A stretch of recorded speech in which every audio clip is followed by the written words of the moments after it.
আদি পুস্তক 3:1 দেখলে আমরা জানতে পারি যে সর্প নারীর কাছে এসেছিল, কিন্তু যখন সর্প নারীর কাছে এসেছিল তখন সে পুরুষ তার কাছে ছিল না, অর্থাৎ হবা সেখানে একা উপস্থিত ছিল, কিন্তু তার স্বামী তার বর সেখানে ছিল না। আর যখন সর্প তাকে প্রলোভিত করলো, নারী একা ছিল। যখন যখন সর্প সেই ফল তাকে খাওয়ালো, নারী একা ছিল। যখন ফল পাড়া হলো, নারী একা ছিল। কিন্তু ঈশ্বর নারীকে বানিয়েছিল পুরুষের সহায়ক হওয়ার জন্য, অর্থাৎ তার প্রয়োজন ছিল তার স্বামীর সাথে থাকা, তার উচিত ছিল তার বরের সাথে থাকা।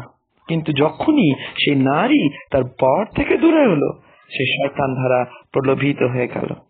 একইভাবে আজকে আমাদের চার্চ, তার বর হলো খ্রিস্ট, তার সঙ্গে যুক্ত থাকার প্রয়োজন আছে।